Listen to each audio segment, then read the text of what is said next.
న్యాయాధిపతి. ఇలాంటి సమయంలో న్యాయాధిపతి అయినటువంటి ఈ సమయంలో అతను ఒక పని చేయొచ్చు, నాకు తిరిగిలేదు, నేను ఏదైనా చేయొచ్చు అని అనుకుని ఆ అమ్మాయిని తీసుకుని కూడా వచ్చేయచ్చు. కానీ అతను అలా చేయలేదన్నమాట. చేయకోకుండా ఏం చేశాడంటే వాళ్ళ తల్లిదండ్రులకు వచ్చి చెప్పాడు. కొంతమంది నవేడేస్ మనం చూస్తున్నట్లయితే అబ్బాయికి అమ్మాయి నచ్చింది అనుకోండి, తల్లిదండ్రులకి ఇష్టం లేదనుకోండి, జంప్ కదండి, 1 2 3 జంప్ అన్నట్లుగా చేసేవాళ్ళు ఉన్నారు లోకంలో. మనం పరిస్థితులు చూస్తున్నాం కదా, న్యూస్ ఓపెన్ చేస్తే ఇలాంటివే మనకి ఎక్కువ కనిపిస్తూ ఉంటాయి. అలా చేయలేదండి, అతను సామర్థ్యం ఉన్నప్పటికీ చేయలేదు. నాకు ఆ అమ్మాయి ఇష్టమైంది మమ్మీ, కొంచెం ఆ అమ్మాయిని ఇచ్చి నాకు పెళ్లి చేయండి అని పేరెంట్స్కి వచ్చి చెప్పాడు. పేరెంట్స్ ఏమంటారు, మన ఫిలిస్తీన్లో మన ఇస్రాయేల్లో చక్కని వాళ్ళు లేరని నువ్వు ఆ అమ్మాయిని వెళ్ళి ఎలా పెళ్లి చేసుకున్నా, అసలే వాళ్ళు శత్రువులరా అని కొంచెం కోప్పడ్డారు. కోప్పడ్డం అంటే జస్ట్ ఒక మాట చెప్పారు. చెప్తే నాకు ఆ అమ్మాయే ఇష్టమైంది అని అంటే సరే ఓకే అనేసి ఆ అమ్మాయిని చూడడానికని వెళ్ళారండి. వెళుతున్న సమయంలో మనం ఇక్కడ ఒక మాట చూసుకుందాము. 4వ వచనం నుంచి చూద్దామండి. 4వ వచనం 14:4. ఫిలిష్తీయులకు ఏమైనా చేయుటకై యెహోవా చేత అతడు రేపబడి ఉన్న మాట అతని తల్లిదండ్రులు తెలుసుకొనలేదు. ఆ కాలంలో ఫిలిష్తీయులు ఇజ్రాయెల్ను ఏలుచుండిరి. చాలు ఇక్కడ ఆగుదాం. అన్య స్త్రీని చేసుకోవడానికి దేవుడే అనుమతించాడంట. ఈ 4వ వచనంలో మనం చూసినట్లయితే యెహోవా చేత అతడు రేపబడినన్న మాట అతని తల్లిదండ్రులు తెలుసుకొనలేదు. ఇప్పుడు బైబిల్లో అన్య స్త్రీలను పెళ్లి చేసుకున్న వాళ్ళు ఎవరున్నారండి? ఒకసారి చెప్పగలరు ఎవరన్నా? అన్య స్త్రీలు ఎవరండి? అర్థం కాల. మోషే గారు ఉన్నారు కదా, మోషే అన్య స్త్రీని చేసుకుంటాడు కాబట్టి మిరియాము తనయుడు. ఓకే తర్వాత కూడా అన్యురాలు. ఎవరమ్మా? యోసేపు భార్య అసేనెతు. Very good. ఆమె అన్యురాలు. కరెక్టేనండి. ఇంకొక స్త్రీ మన బోయేజ్ రూతుని చేసుకుంటాడు కదండి. రూతు కూడా అన్య స్త్రీ కదా.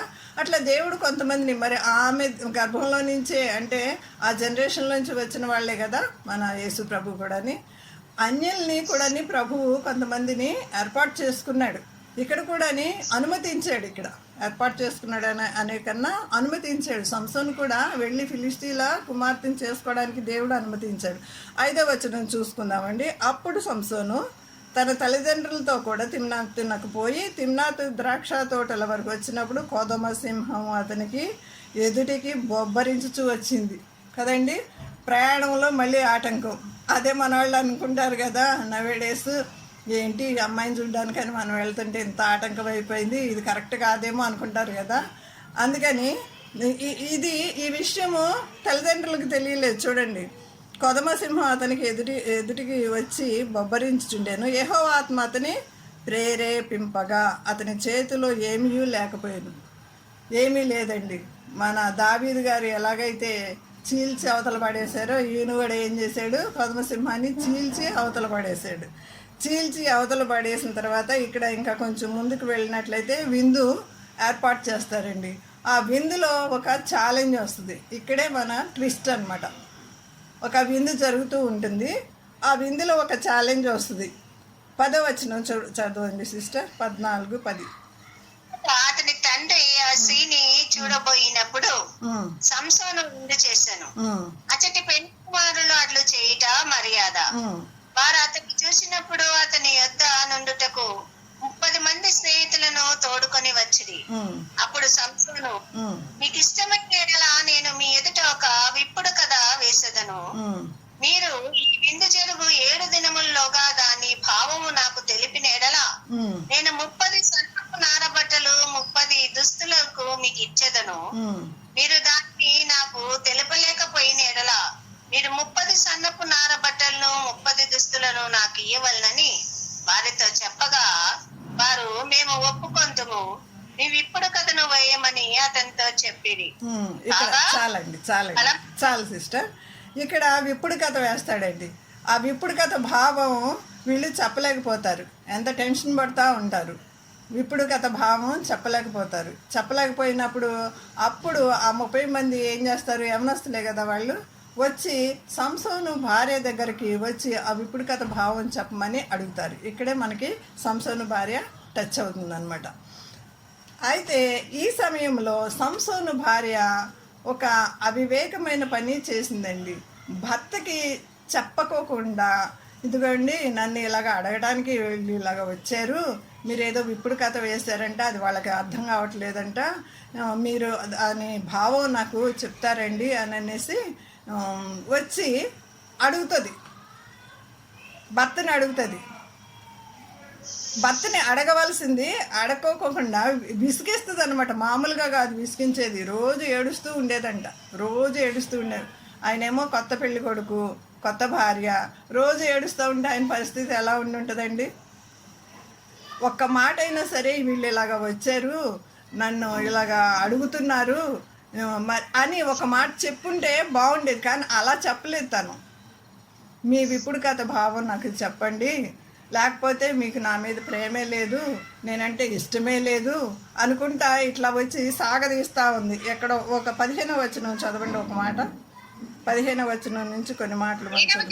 వారు సంసోను భార్యతో ఇట్లనిరి, మీ పెనిమిటి ఆ విప్పుడు కథాభావమును మాకు తెలుపునట్లు అతన్ని లాలన చేయము. చాలండి, చాలు, ఒక మాట ఆగుదాం. అతనికి ఆమెకి ఏమని నేర్పుతున్నారో చూసారండి? లాలన చేయుము. ఇది ఏంటండి, ఎంత చెడ్డ మాట కదండి. అతన్ని లాలన చేసి వశపరుచుకుని అతను వేసిన విప్పుడు కథ ఏదో మాకు చెయ్యి అనేసి వచ్చి అడుగుతున్నారు. కానీ ఈ సంసోను భార్య డైరెక్ట్గా వచ్చి ఇలాగ వాళ్ళు వచ్చారండి నా దగ్గర, కానీ ఒక్క మాట కనుక సంసోను చెవిలో చెప్పుంటే కథ ఇట్లాగ అయ్యేది కాదండి, ఇంత ట్విస్ట్ ఉండేది కాదు. ఆమె చెప్పకపోవడం చేత వచ్చిన తిప్పలు అన్నమాట. అందుకని చాలామంది భార్యలు ఏం చేస్తారంటే భర్తకు తెలియకుండా అప్పులు తీసుకుంటారు, భర్తకు తెలియకుండా. పిల్లలు ఏదైనా లవ్ స్టోరీస్ ఉంటే కనుక తండ్రికి తెలియకోకుండా దాచిపెట్టేసి కొంచెం వీళ్ళే ఏదో సంబంధించి చెప్పాలన్నట్లు అట్లాగా మేనేజ్ చేస్తూ ఉంటారు. అది ఎంతో తప్పండి, ఖండించాల్సిందే. మనం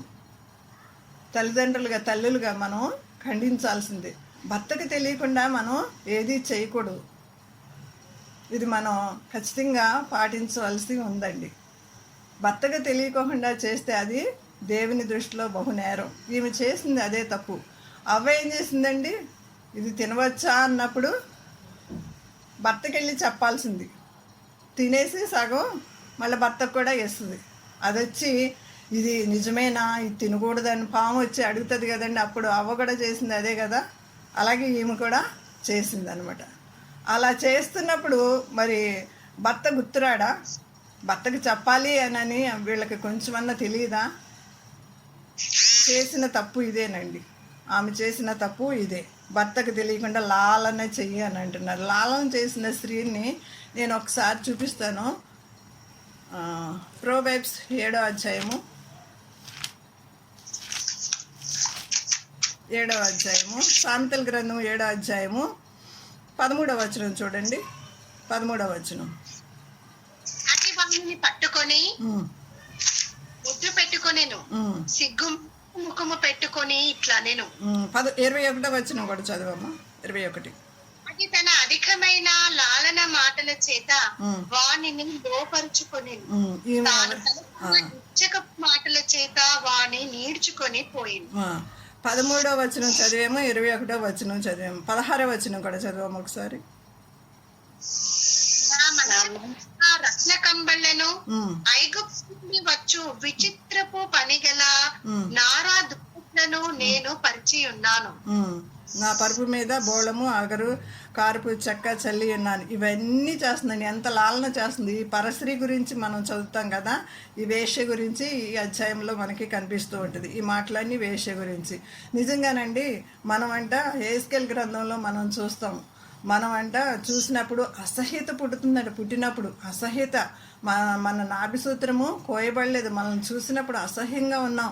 అలాంటి మనల్ని పాపముల చేత రోగముల చేత మరి మనం చచ్చిన వారమై ఉన్నప్పుడు క్రీస్తు తన కృప ద్వారా మనల్ని రక్షించాడండి. మరి సంసోను అంటే అర్థం ఏంటంటే సూర్యుడు అని.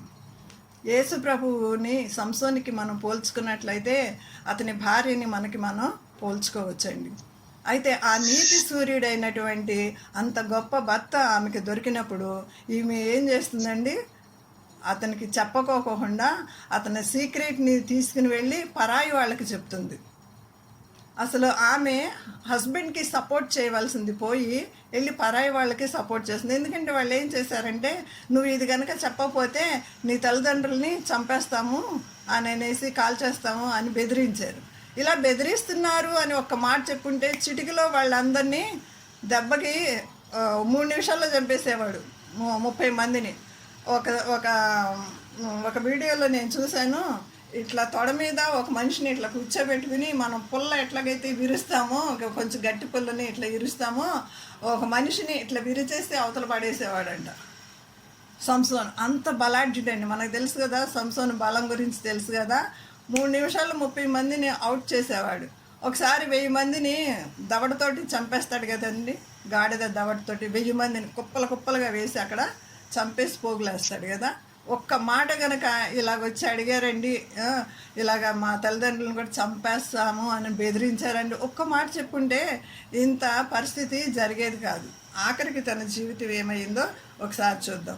ఇలాంటి లాలన చేయి అనేసి వాళ్ళు వచ్చి చెప్తున్నప్పుడు అప్పుడు కూడా ఈమెకి అర్థం కాలేదు. ఒకసారి యేసుకేలు గ్రంథంలో మన గురించి మనం యేసు ప్రభుని సంసోన్ గురించి మనం పోల్చుకున్నట్లయితే ఒకసారి మనం చూద్దాము మన పరిస్థితి ఎలా ఉందో. యేసుకేలు గ్రంథం 16వ అధ్యాయము ఎవరన్నా తీసి చదవండి. 5వ వచనం 6వ వచనం. ఈ పనులలో ఒకటినను నీకు చేయవలనని ఎవరునూ కటాక్షింపలేదు, నీ అందు జాలి పడిన వాడొకడునూ లేకపోయేను. 4వ వచనం నుంచి ఒకసారి చదువు. 4వ వచనం. నీ జనన విధము చూడగా నీవు పుట్టినాడు, నీ నాభి మాత్రము కోయబడలేదు. నాభి సూత్రము కోయబడలేదు, శుభ్రమగుటకు నీవు నీళ్లతో కడగబడలేదు. వారు నీకు ఉప్పు రాకపోయిరి, బట్ట తిట్టకపోయిరి. ఈ పనులలో ఒకటి నీకు చేయవలెనని కటాక్షింపలేదు, నీ యందు జాలి పడిన వాడొకడునూ లేకపోయేను. నీవు పుట్టినదే బట్టల నేలను పారవేయబడి బయట పారవేయబడి చూడ అసహ్యముగా ఉంటివి. చాలమ్మా. ఇంత అసహ్యంగా ఉన్న మనల్ని దేవుడు ఎంత కరుణించాడంటే, దేవుడు ఎంత కటాక్షించాడంటే, ఆయన బిడ్డగా మనల్ని చేసుకున్నాడంటే మనము దేవునికి ఎంత నమ్మకస్తులుగా ఉంటున్నాం. సంసోను భార్యలాగా మనం చేస్తున్నామా? సంసోను భార్య ఎట్లాగా లాలన చేసిందంటే మరలా ఒకసారి మనం అదే అధ్యాయంలోకి వెళదాం రండి. 14వ అధ్యాయము 16వ వచనం చూడండి ఒకసారి. 14-16. కాబట్టి సంసోను భార్య, న్యాయాధిపతుల గ్రంథము 14-16. కాబట్టి సంసోన్ భార్య అతని పాదముల యొద్ద పడి ఏడ్చుచు, నీవు నన్ను ద్వేషించితివి గాని ప్రేమింపలేదు, నీవు నా జనమునకు ఇప్పుడు కదా వేసితివి, దాని నాకు తెలుపుమని అనగా అతడు, నేను నా తల్లిదండ్రులకైనను దాన్ని తెలుపలేదు, నీకు తెలుపుదునా అనేను. చాలండి, చాలు. ఇక్కడ మనం ఏం చూస్తున్నామంటే పాదముల యొద్ద పడి ఏడుస్తుందంటండి. క్రొత్త అయింది భార్య, పాదముల యొద్ద పడి ఏడుస్తుందంట. ఏడ్చుచు, నీవు నన్ను ద్వేషించితివి కానీ ప్రేమించలేదు. ద్వేషించాడా, ఇష్టపడ్డా? మనం ఇందాక చదువుకున్నాం కదండి, ఆమెను చూసినప్పుడు అతనికి ఇష్టము కలిగాను. ఇక్కడ కూడా ఇక్కడ పైన అధ్యాయంలో వచనాల్లో చూసినట్లయితే 14వ అధ్యాయంలో కూడా ఎన్నోసార్లు ఆమె యందు అతనికి ఇష్టపడెను అని చూస్తాం. ఆమె కోసము తల్లిదండ్రులు ఒప్పించాడు కదండి. ఎందుకు నాయనా మన దేశంలోనే అమ్మాయి ఉంది కదా, నువ్వు ఎందుకు అంత దూరం వెళ్ళి తీసుకొస్తున్నావు అంటే తల్లిదండ్రులను ఒప్పించాల్సి వచ్చింది. అది మామూలు పని కాదు కదా.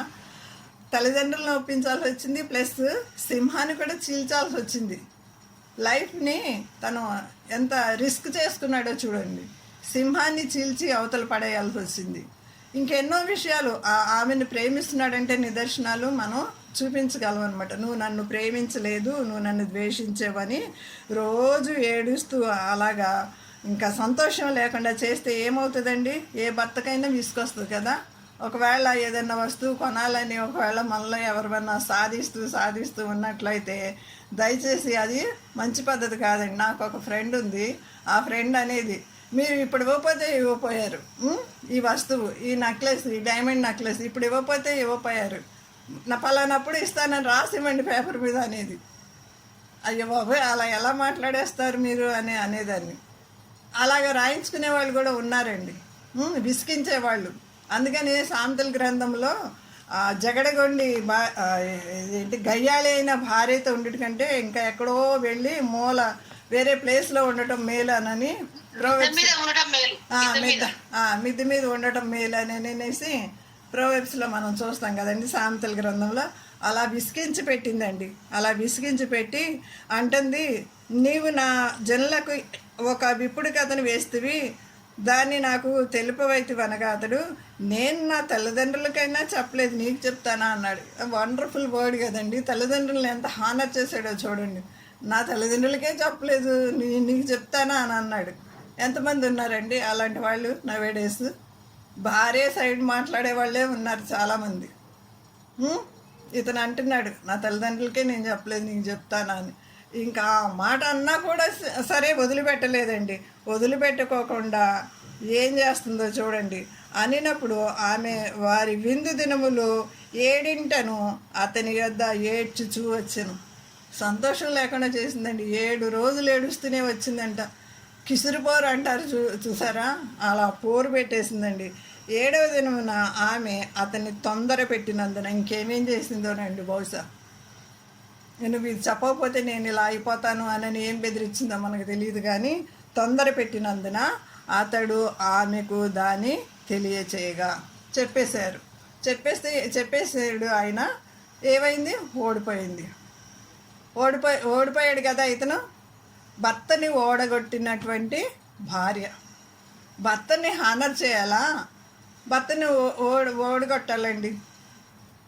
ఒక ఆమె ఉంది నాకు తెలిసిన ఆమె, భర్త మీద ఒక్క మాట పడితే గనక, ఈగ దోమ పడితే గనక 7 కత్తులు వేసుకుని వచ్చేస్తుంది ఆవిడ. అంటే ఒక మాట అంటే వేరే వాళ్ళు భర్తని ఊరుకోమండి. మనం ఎవరిమైనా అంతే కదా. మనం ఏదన్నా కోపం వచ్చి ఒకటి అనొచ్చు, కానీ వేరే వాళ్ళు అంటే కనుక మనం అస్సలు సహించం. కానీ ఈమె ఆ 30 మంది ముందు, ఆ యొక్క ఊరు వాళ్ళందరి ముందు ఎంత బలవంతుడైనటువంటి ఇతన్ని, అంటే బహుశా ఈమె ఆ భర్త యొక్క గౌరవాన్ని గ్రహించలేదు. అతను ఎంత బలవంతుడో, ఎంత అధికారో, ఎంత కింగో అసలు గ్రహించలేదు ఈ అమ్మాయి. అలాగే మనం కూడానండి, యేసు ప్రభువును కూడాని ఆయన మన కొరకు ప్రాణం పెట్టారే, ఆయన సమస్తాన్ని మనకి ఇచ్చేసారే, మనం గ్రహిస్తున్నామా? కాసేపు ఏదో ప్రార్థన చేసినంతసేపు చాలా ఒబీడియంట్గా ఉంటాం, కానీ దాని తర్వాత మన క్రియలు ఒకవేళ చూసుకున్నట్లయితే ఇప్పుడు మాట్లాడినట్లు అప్పుడు మాట్లాడమండి. ఒకసారి కంపేర్ చేసుకుందాం. దేవుడు ప్రతిదీ మనల్ని స్కాన్ చేసి చూస్తున్నాడు. కాబట్టి మన మాటలు ఎలా ఉంటాయో ఒకసారి మనం జ్ఞాపకం చేసుకుందాం. ఒక మాట మలాకీ గ్రంథం 3వ అధ్యాయంలో ఒక మాట ఉంటుంది చూడండి. తన ప్రజలు మాట్లాడుతుంటే యెహోవా ఆలకిస్తూ ఉంటాడంట. తన ప్రజలు మాట్లాడుతుంటే యెహోవా ఆలకిస్తూ ఉంటాడు. ఆ మాట చదవండి. 16వ వచనం, 3:16. అప్పుడు యెహోవా యందు భయభక్తులు గలవారు ఒకరితో ఒకరు మాట్లాడుకొంచుండగా యెహోవా చెవి యొగ్గి ఆలకించెను. మనం మాట్లాడుకుంటుంటేనంటండి మన యొక్క సంభాషణ ఉప్పు వేసినట్లు ఉండాలంట, కృపాసహితంగా ఉండాలంట, ఒకళ్ళని బలపరిచేదిగా ఉండాలి, ఒకళ్ళని ఆదరించేదిగా ఉండాలి, ఒకళ్ళని ధైర్యపరిచేదిగా ఉండాలి మన మాటలు. అంతేగాని కృంగదీసే మాటలు, లేకపోతే సూటిపోటి మాటలు ఇట్లాంటివి మనం మాట్లాడకూడదండి. దేవుడు ఆలకిస్తూ ఉంటున్నాడు. ఇప్పుడు ఫ్రెండ్స్ ఇద్దరు మాట్లాడుకుంటూ ఉంటారండి, పలానా సిస్టరు అలాగంట ఇలాగంట అని ఇంకో పలానా సిస్టర్ గురించి మనం మాట్లాడేమనుకోండి, దేవుడు అది ఆలకించడా? తప్పకుండా ఆలకిస్తాడు. ప్రతిదానికి మనం జవాబు చెప్పవలసిన అవసరత ఉంది. ఇక్కడ ఏం చేసిందంటే మరి మొత్తం గుట్టంతా మరి చెప్పేశాడు ఈయన. చెప్పేసినప్పుడు విప్పుడు కథ మనకు తెలుసు కదండి. దాని కింద 18వ వచనంలో ఉంటుంది చూడండి. అప్పుడు నీతి గల వారు ఎర్మోను కాదండి 7వ దినమున 14వ అధ్యాయము 18వ వచనం. 7వ దినం సూర్యుడు అస్తమించుక మునుపు ఆ ఊరు వారు తేనె కంటే తీపి అయినదేది, సింహము కంటే బలమైనదేది. ఇదే కదండి విప్పుడు కథ. అది విప్పుడు కథ భావం అప్పుడు తెలిసిపోయినప్పుడు అతనేమో కృంగిపోయాడు. కృంగిపోయి ఏం చేశాడండి పాపం, మరి వాళ్ళు ఒక బెట్ పెట్టుకున్నారు కదా, 60 దుస్తులు ఇస్తామని 30 దుస్తులు పలానా 30 దుస్తులు, ఒకటేమో పార్టీ వేరు ఒకటేమో డైలీ వేరు అన్న. ఇప్పుడు నవే డేస్ మన భాషలో చెప్పుకున్నట్లయితే అవి ఇస్తానని 60 దుస్తులు ఇస్తా అన్నాడుగా, ఎక్కడి నుంచి తీసుకురావాలి, వెళ్ళి యుద్ధం చేసి అవి మొత్తాన్ని తీసుకొచ్చి వాళ్ళ మొహాన పడేస్తాడు. అప్పుడు ఈయనకి చాలా కోపం వస్తుందండి. నేను ఓడిపోయాను. ఎవరి వల్ల ఓడిపోయాను? భార్య వల్ల ఓడిపోయాను. తెలుసు కదా, భార్యకే చెప్పేశాడు కదా, భార్య వల్లే ఓడిపోయాను అని లాగి చంప మీద ఒకటి ఇచ్చాడండి. ఇవ్వలేదు. ఒకసారి చదవండి 19వ వచనం. యెహోవా ఆత్మ అతని మీదకి మరలా రాగా అతడు ఎష్కేల్లోని పోయి వారిలో 30 మందిని చంపి వారి సొమ్మును దోచుకొని తన విప్పుడు కథ భావము చెప్పిన వారికి బట్టలిచ్చును. అతడు కోపించి తన తండ్రి ఇంటికి వెళ్ళగా అతని భార్య అతని స్నేహితునిగా భావించుకొనిన అతని చెలికానికి ఇవ్వబడెను. ఏమైందండి చూడండి ఏమైందో. ఒక దెబ్బ కూడా కొట్టలేదండి, ఒక మాట కూడా అనలేదు. కోపం వచ్చేసింది. ఏం చేస్తాడు? Honest man. అప్పటికి ఈయన చాలా హానెస్ట్గా ఉన్నాడు. ఏం చేశాడు? ఇంకా ఈమెతో పడలేనురా బాబు అనుకున్నాడో మరేమో, కోపం వచ్చేసింది. ఒక్క మాట అనుకోకుండా తల్లిదండ్రుల ఇంటికి వెళ్ళాడు. కొన్ని రోజులు పోతే ఈ కోపం చల్లారిపోద్దలే అని అనేసి వెళ్ళిపోయి మళ్ళీ భార్య దగ్గరికి వద్దాము, ఈ 7 రోజులు పిచ్చిముండ ఏడుస్తూనే ఉంది, తన లైఫ్ని ఏమి ఎంజాయ్ చేయలేదు, ఏడుస్తూనే ఉంది, ఇప్పుడన్నా ఒక పార్టీ చేసుకుందామని పాపం ఒక మేకపిల్లని తీసుకుని ఏదో బిర్యానీ వండుకోవాలి అనుకున్నాడో మరేమో, భార్యతో కలిసి మళ్ళీ భోజనం చేయాలనుకున్నాడేమో. కొన్ని రోజులు పోయిన తర్వాత ఈమె ఇంటికి వస్తాడండి, తండ్రి ఇంటికి. ఈమె తండ్రి ఇంటికి వస్తాడు. వచ్చేవరకు పెళ్లి చేసేస్తాడు తండ్రి. అప్పుడు చూడండి, తండ్రి పెళ్లి చేసేసి మళ్ళీ పైగా అంటాడు తండ్రి, ఆమె చెల్లెలు చాలా చక్కగా ఉంది, ఆమెను పెళ్లి చేసుకో అంటాడు. చేసుకున్నాడా సంసోను? చెప్పండి ఒకసారి. చేసుకున్నాడా సంసోను పెళ్ళి? ఆ చెల్లెల్ని చేసుకోలేదు. ఎంత హానెస్ట్ మ్యానో చూడండి, చేసుకోలేదు. 15వ అధ్యాయము 1వ వచనం ఒకసారి చదవండి. కొన్ని దినములైన తర్వాత గోధుమల కోత కాలంలో సంసోను మేకపిల్ల ఒకటి తీసుకొని తన భార్యను చూడవచ్చి, అంతఃపురంలో ఉన్న నా భార్య వద్దకు నేను పోదుననుకొనగా ఆమె తండ్రి లోపలికి అతన్ని వెళ్ళనీయక, నిశ్చయముగా నీవు ఆమెను ద్వేషించదవనుకొని నీ స్నేహితునికి ఆమెకి ఇచ్చితిని, ఆమె చెల్లెలు ఆమె కంటే చక్కనిది కాదా, ఆమెకు ప్రతిగా ఈమె నీకుండవచ్చును, చిత్తగించమనెను. అప్పుడు సంసోనికి చాలండి సిస్టర్, థ్యాంక్ యూ. అప్పుడు సంసోనికి కోపం వచ్చిందండి. అప్పుడు సంసోను, నేను ఫిలిస్తీన్లకు హాని చేసిన ఎడల వారి విషయంలో నేను ఇప్పుడు నిరపరాధిని అవుదునని వారితో చెప్పిపోయి 300 నక్కలు ఇప్పుడు చేశాడండి ఈ పని. ఈ నక్కలు ఎందుకు ఒక తోకని కట్టేసి వదిలేసాడో మనకి అంత స్టోరీ తెలుసు కదండి. ఇక్కడ తెలుస్తుంది అసలు నక్కలను పట్టుకోవడమే కష్టం. ఒక నక్కను పట్టుకోవడం, 300 నక్కల్ని పట్టుకొని వాటి తోకల్ని కట్టి మధ్యలో డ్యూటీని పెట్టి వదిలేసాడు. చేలన్నీ కాలిపోయినాయి. ఇది సంసోను వల్లే అయ్యింది, సంసోనే ఇలా చేశాడు అని అనేసి అప్పుడు ఏం చేశారు? సంసోను భార్యని, సంసోను భర్తని, సంసోను తల్లిదండ్రులు అందరిని తీసుకొచ్చేసి కాల్చేశారండి ఆ ఫిలిస్తీన్లు. అది మంచిదా? ముందే తను భర్తకి ఈ మాట చెప్పుంటుంటే అట్లా సేవ్ అవ్వటం మంచిదా? చూడండి ఎంత తెలివి తక్కువ పని చేసిందో. కొంతమంది స్త్రీలు ఇలాగే ఉంటారు, తెలివి తక్కువ పని చేసి చేతులు కాలిపోయిన తర్వాత ఆకులు పట్టుకున్నట్లు ఉంటుంది అనమాట. 5వ వచనం చూడండి, 5, 6 వచనాలు, 15, 5, 6 వచనాలు.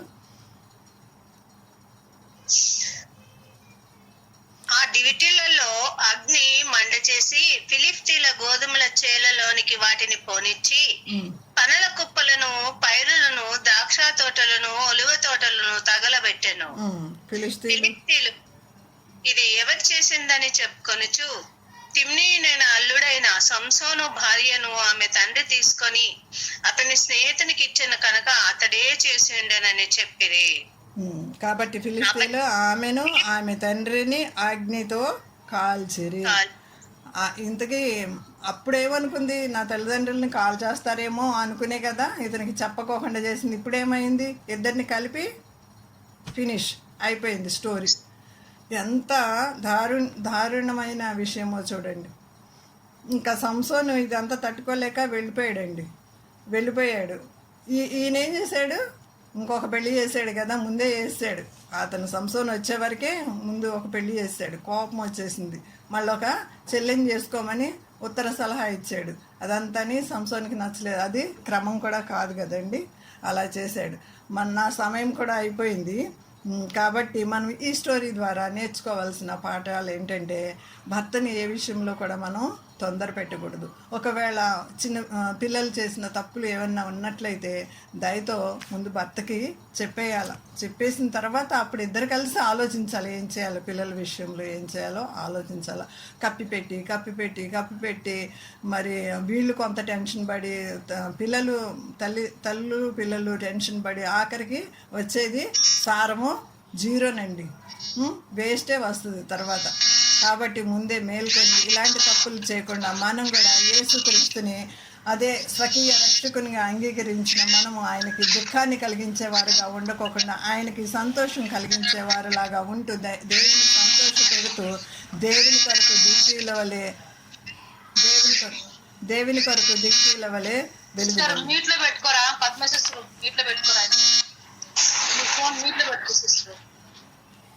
యెహోవాను విడిచి ఉండుట వలన శ్రమలు విస్తరిస్తాయంట. ఒక మాట మనకి తెలుసు కదా, కీర్తనల గ్రంథము 16వ అధ్యాయము 4వ వచనంలో ఉంటుంది, యెహోవాను విడిచి వేరేకను ఆశ్రయిస్తే శ్రమలు వస్తాయంట. కాబట్టి దేవుని హత్తుకొని వెళ్దాము, దేవునితో కలిసి మనం అడుగులు వేద్దాం. దేవుడి చిన్న వాక్యాన్ని దీవించునుగాక. ఇంకా అనేక విషయాలు ఉన్నాయి కానీ చెప్పడానికి.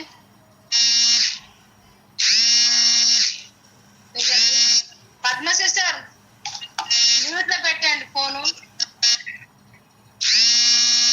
నిజమేనండి, మరి చక్కటి వర్తమానం అందించిన మరి మనమ్మ సిస్టర్ గారికి ప్రత్యేకమైన వందనాలు. మరి భార్య మంచిది కాకపోతే ఎన్ని పరిస్థితులు వస్తాయో ప్రతి ఒక్క కుటుంబంలో తెలుసు, మనం అందరూ అనుభవించిన వాళ్ళమే. మరి ఉదాహరణకు తీసుకొని మరి సంసోను గురించి మనం ముందర పెట్టినది, సంసోన్ భార్య గురించి విన్నాము కానండి, మరి ఈ రీతిగా వినలేదు. నిజంగా సిస్టర్ చాలా మనం ముందు పెట్టి మరి చక్కగా వివరించిన సిస్టర్కి వందనాలు. మరి లాస్ట్ కు జ్ఞానవంతురాలు తన ఇల్లు కట్టుకున్న మాట ఒకటి ఆలోచన జరుగుతుంది.